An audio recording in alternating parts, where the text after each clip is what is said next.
Good afternoon, everyone, and welcome to the GMologist Presents. I'm here today with the roving reporter, Hello. my wife, Amy, and this is the third part of our ongoing 10-part nominally 10-part series on the top 10 Westerns according to IMBD. Today's Western, number three in our series, is The Man Who Shot Liberty Valance from 1962. Yes. So what are your overall impressions of it before we go into the details? I liked it a lot. Um, it was, now this is just personally me, but I love Jimmy Stewart, and it's really hard not to always envision him as helping an angel get his wings, Right? whereas in the past, a lot of his films are very maybe lighthearted or a very extreme drama, but very focused right on him. Whereas I feel like this one is really focused on his dilemma and him trying to find himself in a town and am I in love? Am I not in love? Am I doing right? Am I doing wrong? Usual Western. Yeah. Well, so The Man Who Shot Liberty Valance. It's a American Western film, like we said, from 1962, directed by John Ford. And actually, this is the only surprisingly, only John Ford movie in the top 10 that we're going to be reviewing. There might be at least one that we've watched already that might be like in the honorable mention uh, follow-up that we're probably going to do. But this is the only one by John Ford in the top 10 according to IMBD. So it is directed by John Ford, stars John Wayne and Jimmy Stewart. The screenplay is by James Warner Ballard and Willis Goldbeck, and it is adapted again from a short story, 1953 short story written by Dorothy M. Johnson, also called The Man Who Shot Liberty Valance. There's a great supporting cast as well. Mhm. It includes Vera Miles, Lee Marvin, Edmund O'Brien, Annie Devine, John Carradine, Woody Strode, Strothan Martin, Lee Van Cleef. So some very familiar names that you will have seen in many of these period era films. So yeah, I thought it was a really good movie. I was surprised. Thought there's some really poignant scenes. I think my only criticism so far, and I'll just probably state it out here, is that, well, I guess you know what you're gonna get. Jimmy Stewart acts like Jimmy Stewart, like he acts in every single movie with Jimmy Stewart. John Wayne acts like John Wayne, the same way he acts in every single movie with John Wayne. So I Minus guess, the swagger. yeah, it's a He swagger, doesn't have right? the swagger in this particular film, so I don't know really when that started, but not in Yeah, this movie. And I do believe I this he is kind of the does. He kind of does. a little He's bit, but pissed off. He's pissed off the whole yeah. time, you know. But I do think this is the first time that Jimmy Stewart and John Wayne are actually starring in a film together. Yeah, it says together for the first time in the movie promo that's behind me, actually, which is at the top of it. It says that. Yeah. So together for the first time, it says James Stewart, John Wayne, written by John Ford, blah, blah, blah. He'll always be Jimmy Academy Wayne. Award winner, John Ford, the man who shot Liberty Valance. Yeah. All right. So yeah, we know the cast. John Wayne plays Tom Doniphon. Jimmy Stewart plays Rance Stoddard. Vera Miles plays his wife, Haley Stoddard. And Lee Marvin plays Liberty Valance, who's the main bad guy in this movie. I think notably, I think a cool but understated supporting cast role to me is Woody Strode as Pompey, who's Tom Donovan's right-hand man in a way, his second, Yes. like his backup all the time, which is kind of cool. And then we have Lee Van Cleef as well as one of Liberty Valance's henchmen. So it's interesting. Lee Van Cleef as a bad guy again. So That's the which will reputation. change soon, actually, Yes. He in had our the next one. reputation. Right. So yeah, so in contrast to other prior John Ford westerns, um, The Man Who Shot Liberty Valance was shot in black and white, which is curious. And I think Ford, he said he preferred that medium over color. He said in black and white, you have to be very careful. You have to know your job. You have to lay your shadows properly. We saw that in our previous movie High Noon, how the use of black and white and shadows, and especially in Treasure of Sierra Treasures. Madre, a lot of shadows and how that kind of set the mood. A lot of Hitchcock films that were in black and white, and other films. So so Have I what you switched you to liking black and white films yet? I don't know. I prefer color because that's the way we see. But I do think that black and white films done well are pretty cool. They can really convey the mood, the darkness, the light. I mean, it makes it black and white, right? I mean, It um, does. so he says Ford had said, you might say I'm old fashioned, but black and white is real photography. I believe So so too. And I think there's a deeper meaning for the black and white with this movie because it is such a good versus evil type mhm, of undertone. And you'll notice throughout the movie, it's again light and airy for the good and dark and evil when we get to others. Or even when Stewart is being conflicted by a lot of the things going on, you see kind of it's almost hazy in a way. right, right, And like when he's in the restaurant and Liberty Valance trips him, mhm, his immediate reaction was not to get angry. It was just pick the steak up and give it to him and avoid the conflict. And I think he was just still battling to do the right thing. right.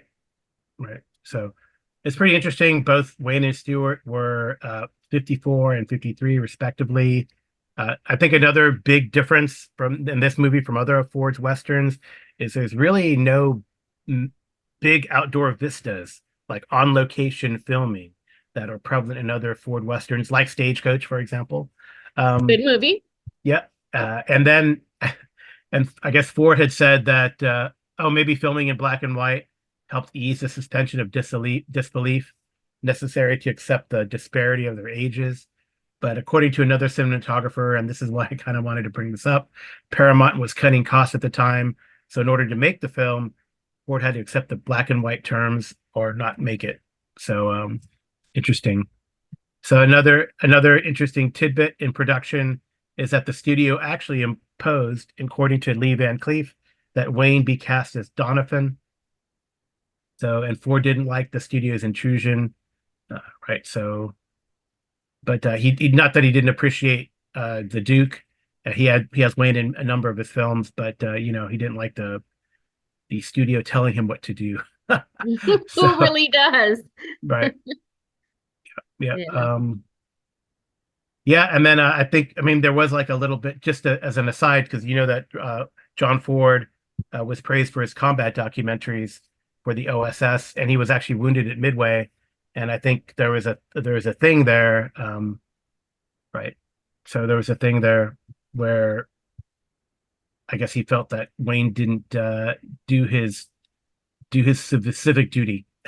So I don't know. So who I knows? don't know. It seems to me like when you get to the greatest generation ever, the ones that did serve and protect us in World War II, that was kind of the resounding thought. Either you stood up and did what everybody felt you should do, which is go protect our country, or you were chastised for not doing that. And there were other things he could have done. I mean, they had rotations of everyone going in and performing for the troops, and he could have done stage plays. So, in a way, I guess I understand where he's coming from that, Yeah. but I Yeah, don't know. so interestingly, while Jimmy Stewart, just to continue this thought, Jimmy Stewart was a noted actor pre-World War II, but he did enlist. In fact, he was the first major American movie star to enlist in the war. He served in the U.S. Army.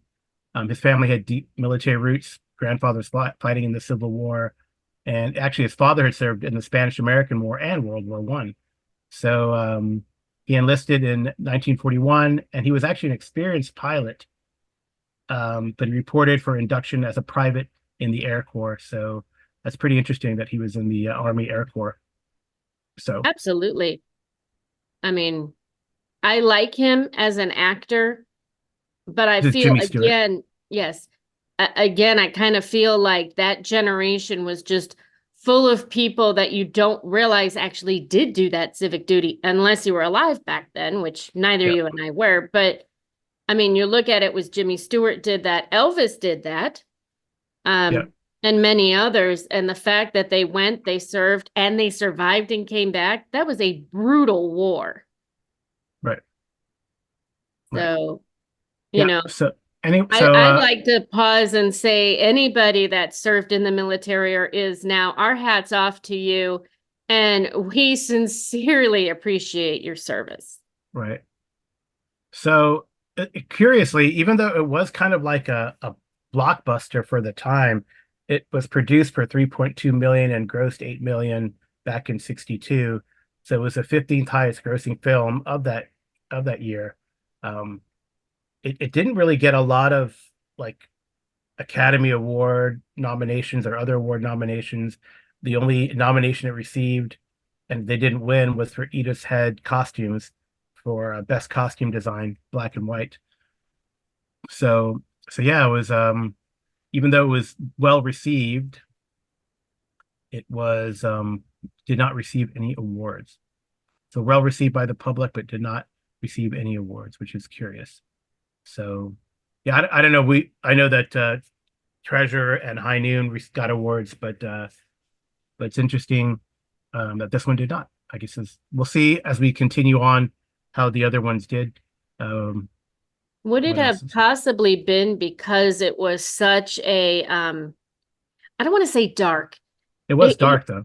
it was dark, but compared to some of the others, like you get to High Noon, yes, there's some violence, but you really, it builds to it, and then there's a shootout and it's over and you don't really see anything.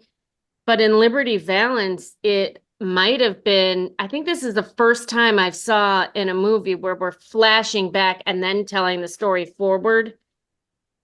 And Hmm. then it wraps up to what, I don't want to give it away for those that haven't seen it, but it's not like I'm giving out spoilers, Oh but yeah, well yeah. I mean, you got to know that when we're reviewing these films, they're going to be spoilers, right?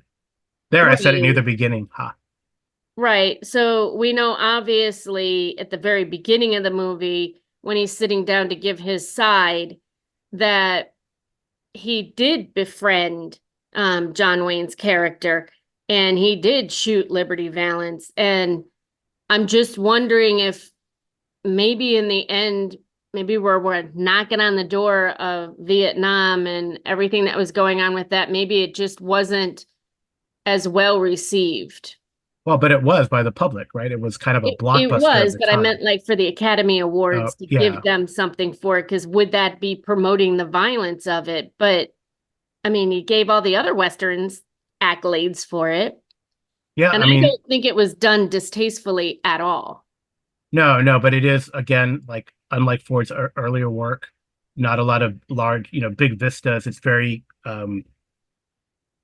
personal. There's only a few sets, right, that they show the town, the diner, the house, right? So the office.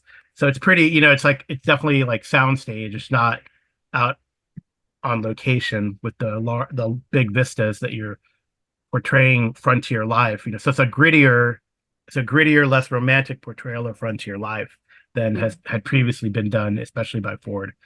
So I guess we should talk about the music. Yes, I will say I didn't dislike the music, but it is not as I don't want to say inviting. That's not the word I'm looking for, but it's not as enrapturing as like you listen to the music from Treasure of Sierra Madre and you know it immediately. You hear that riff from High Noon and you know it immediately. And Who Shot Liberty Valance? Yes, I recognize some of the music, but it doesn't stick with me. Yeah, it It, was it it's not as suspenseful and enrapturing, in my opinion, to the movie as the other ones were. It didn't play that pivotal part in the movie that I was expecting. right. I don't know. The music actually to me seemed a little generic, but it was composed by Cyril Mockridge, and in the scenes involving Haley's relationship and Donovan with Donovan and Stoddard, there was some reprised music from Young Mr. Lincoln. So maybe that's why it seemed a little generic. That it seemed very typical of movies of the time, that score, and that's because it was used multiple times. Yes. So uh, It was not, like I said, it just didn't engulf me and I don't hear the music from Liberty Valance and go, oh yeah, that movie or this scene, or I remember the clock, or I remember the hills or the dusk being kicked up in Sierra Madre. It doesn't feel like it was part of the movie. Right. And even the main theme that opens the picture was used by Mockridge, a very similar, different form, but very, very similar to River of No Return with Robert Mitchum and Marilyn Monroe from 10 years prior. And Mm-hmm. what's really funny is the song that we all hear, The Man Who Shot Liberty Valance. It was a top 10 hit for Gene Pitney, written by Burt Bach Hal David. That song wasn't even in the movie. No, So it the wasn't. song, the man who shot Liberty Liberty Val, that one, Valance. Yeah. that's not in the movie. So, which is pretty interesting. I was So, disappointed it wasn't because it would yeah, have actually connected. I don't even know. Was it even written at the same time or released before or after? I let's see, it was. Because I it have to. seems to me like it It didn't was kick. released after. Yeah, So, so it was maybe everybody felt the same way I did. We need to give this movie some music yeah. that works for it. I mean, that was my only criticism to the movie. Oh, It's well it was acted. written contemporarily, but they didn't use it. So the picture was released in April of 1962, and the song entered the Billboard Hot 100 that week and peaked at number 4 in June. So yeah, but it just wasn't. It's curious that it wasn't in there. It was not used in the film. He No. said that Pitney said in an interview that he was in the studio about to record the song when Bacharach informed him that the film just came out, so it wasn't going to be used. So I guess there was like it was supposed to be used in the film, but didn't get used in the film. It Curious. wasn't even in the trailer for the movie theater, which I will put in the notes down below so people can go look at it. Yeah, And even the trailer was in black and white. So I was shocked when I saw the film poster was in color. yeah, yeah. So actually, here's a blurb that I found here that although it was not used in the film, the song "The Man Who Shot Liberty Valance," there's a disagreement about whether the song had been intended to appear in it. Pitney said the recording session was paid for by Paramount, and it was midway through the effort that he found out that it was not going to be used in the film. So there you go. That's kind of funny.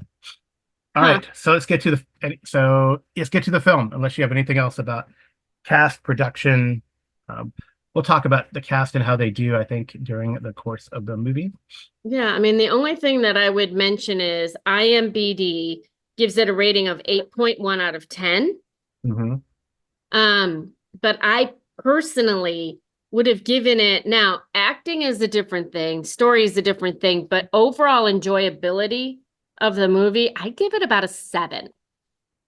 Right. I was not expecting the twist at the end. I was not either, and I don't want to When give I that away, Right. Well, we're going to talk about it. But most likely, but not until we get there. all right. So it starts out that now a U.S. Senator Ransom Stoddard and his wife Haley arrive in Shinbone, a frontier town in an unnamed western state, but it seems like it's Arizona, New Mexico, somewhere around there. And they're there to attend the funeral of their old friend Tom Doniphon. Mm-hmm. So, but then a newspaper reporter, like this young, ambitious newspaper reporter, asks them, why are you going to attend the poor funeral of this rancher? And Stoddard starts talking about the events that happened some 25 years ago. So it is told in flashback. And I thought that was, I don't know if I can't know. I mean, I'm not a movie scholar, so I wouldn't know if this is the first time flashback was used, but I think it's very interesting use of that construct. I know in general, Amy, you don't like flashbacks. Not in TV shows. Um, Movies can be a little bit different if it's a one flashback and then bringing the story in and it wraps it up. Because I think they did a good job of asking the question, and James Stewart, I'm still going to call him Jimmy. He's always Yeah, Jimmy. yeah, I think he did a good job of starting it off and giving you that ability to get wrapped into the story. Okay, how did this really happen? Why are we here? So I think it answered some big questions for me. But generally speaking, I'm not a flashback kind of person, nor do I like capes on superheroes. Right. That's someone else we forgot to mention, but we'll get to it. So it's so interestingly, so it's 25 years ago. This is what happened. As a young lawyer, Rance is coming to the territory where Shinbone is located, and he's beaten and robbed by infamous outlaw Liberty Vallance and his gang. He is rescued by Doniphon and his handyman Pompey, and they find Rance and take him to Shinbone, where that then Tom's girlfriend Haley treats his wounds. And then Rance learns that Vance is frequently terrorizes Shinbone and the surrounding country. And that's because the local marshal, Link Appleyard, who is actually played by Andy Devine, who you best know as the voice of Friar Tuck from Robin Hood. He's like in every single Western movie at this time, it seems. And he speaks Very exactly the same. yeah, very distinct voice. Yeah, right. Like Stewart and Wayne, he plays the same character effectively. They just have different names. So Appleyard is too cowardly to stop him and says that Vallance only understands force, but Rance is determined to bring him down somehow through justice. Right.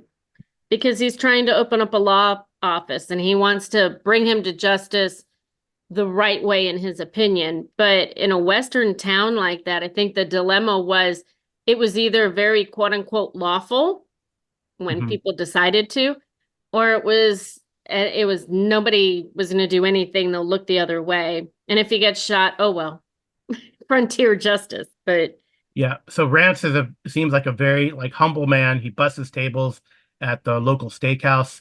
That's the same place where Haley works. And he befriends an editor of the Shinbone Star.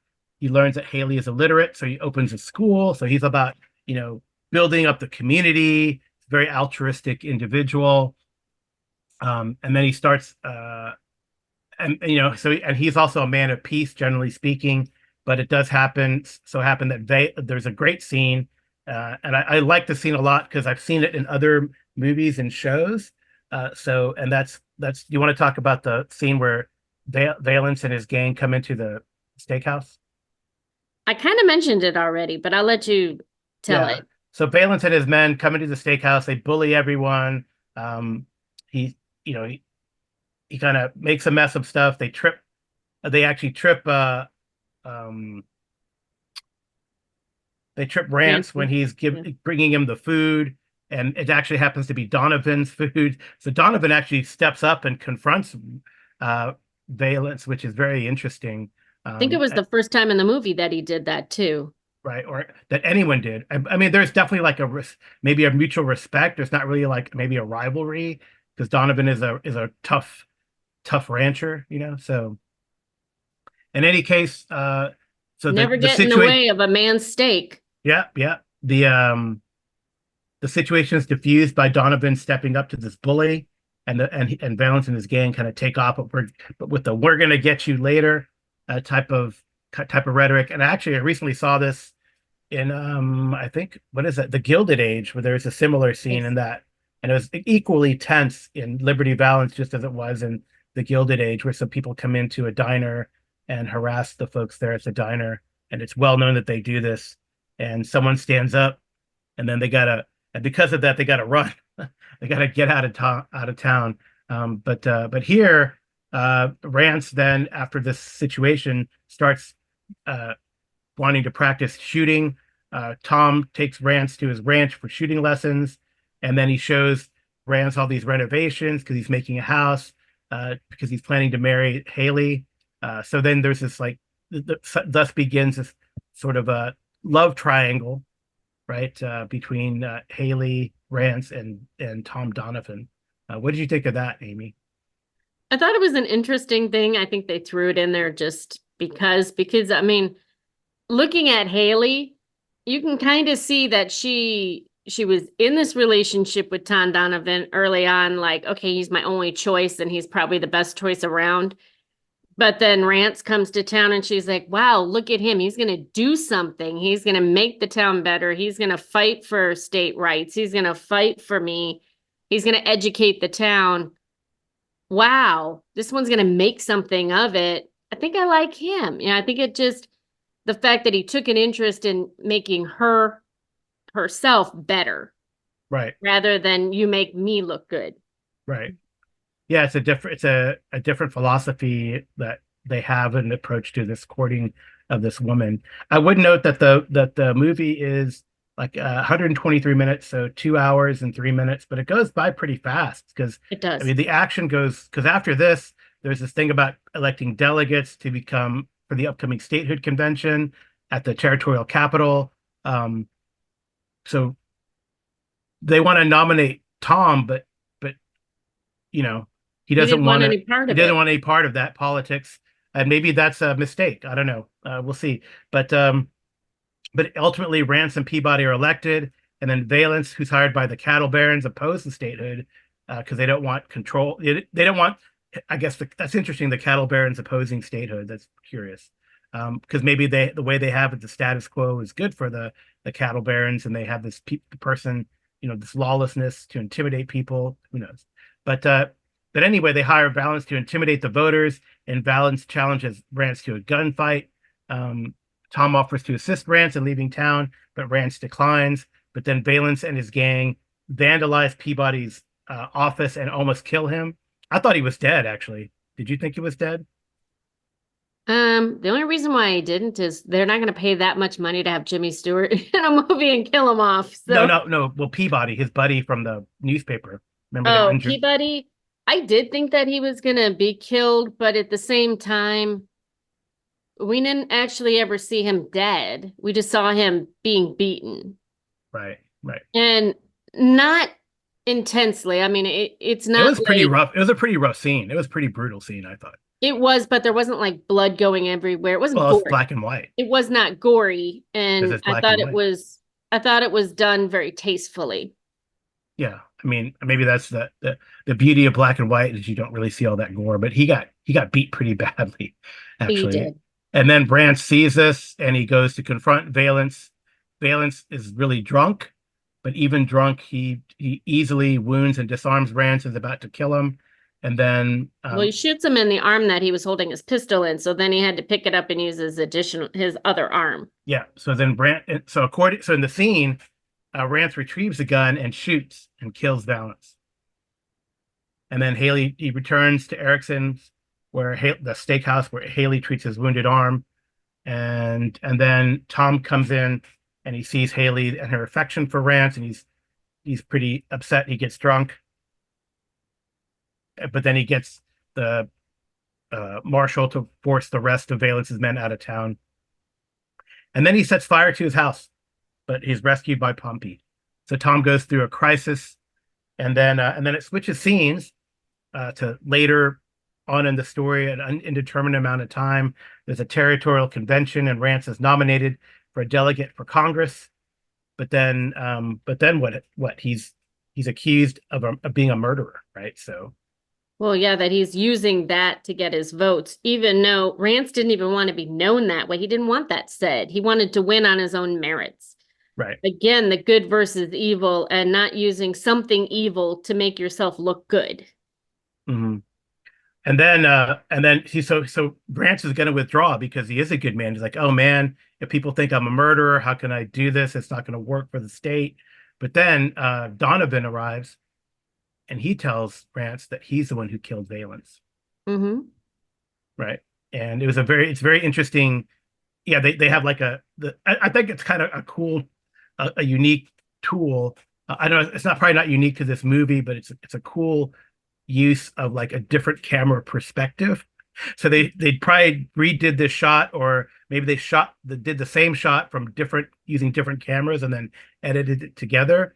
But it does show that Tom sees what's going on, and then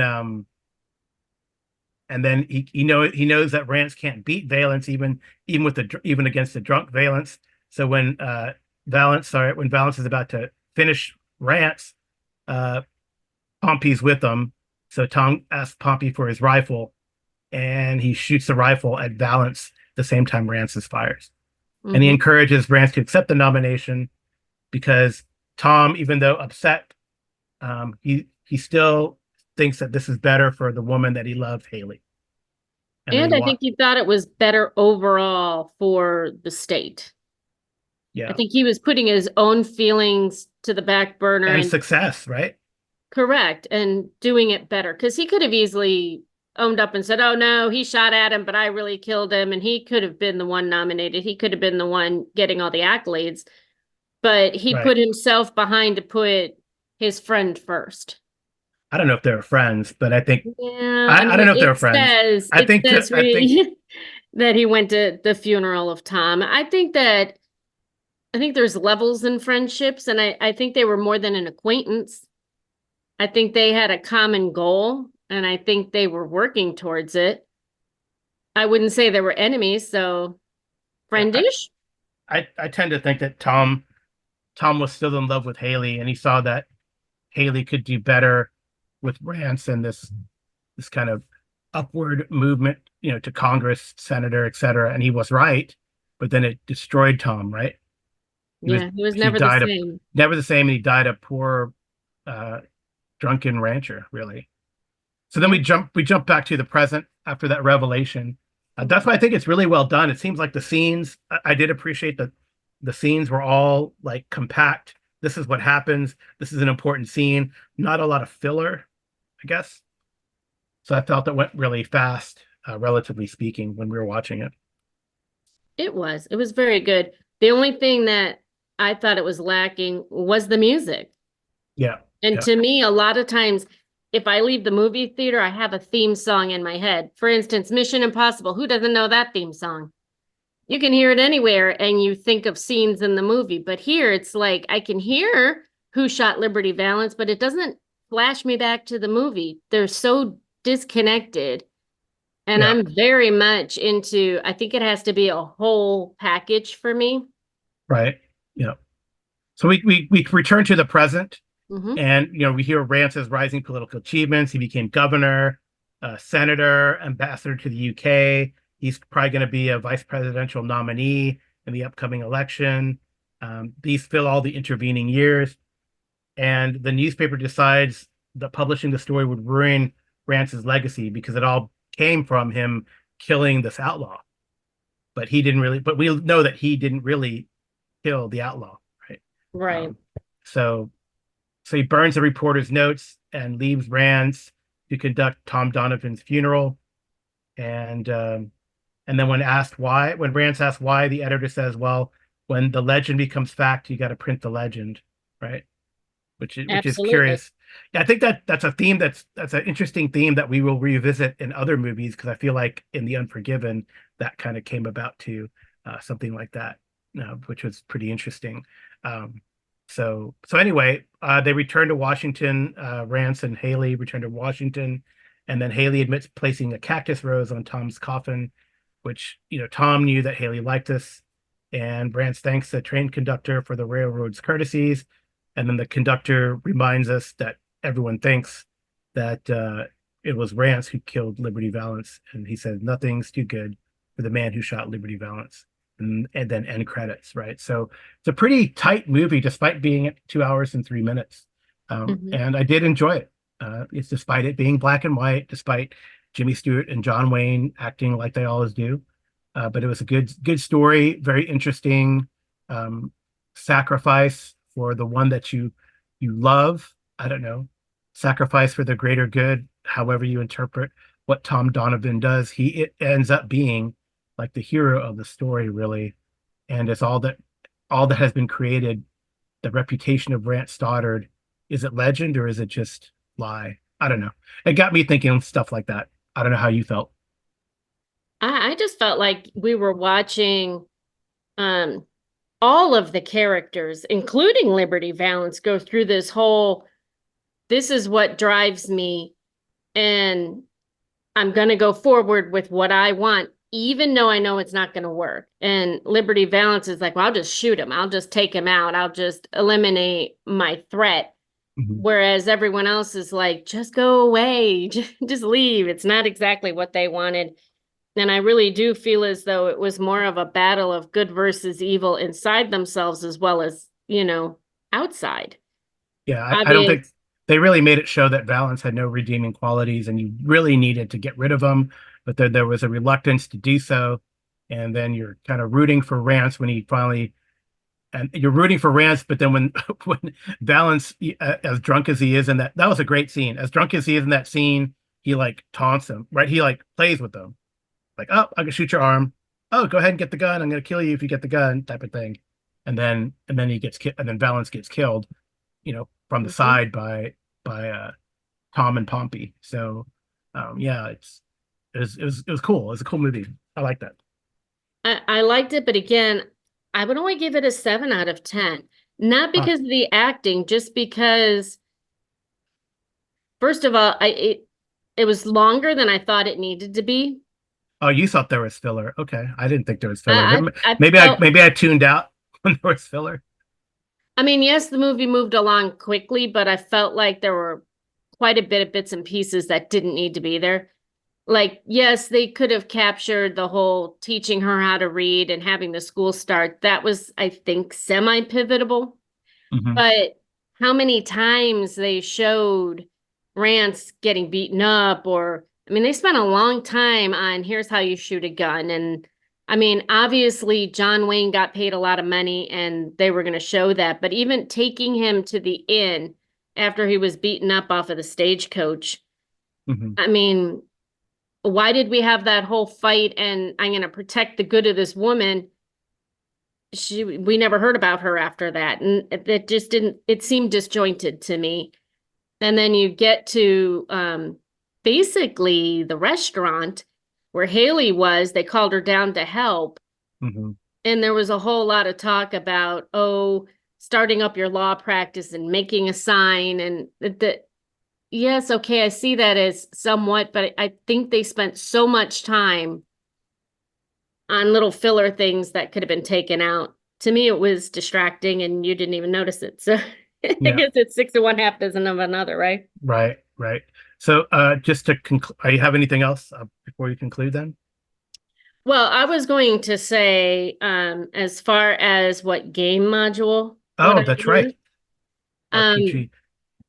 I almost feel like a little bit like this could be Deadlands, their new horror version. Yeah, I mean, it doesn't have a lot of weird in it, but I mean, I think any Western would You do. you could build it in. I think a classic Western RPG, like Boot Hill would work for this, of course. The aces and eights that we played with Jason Connerly. There's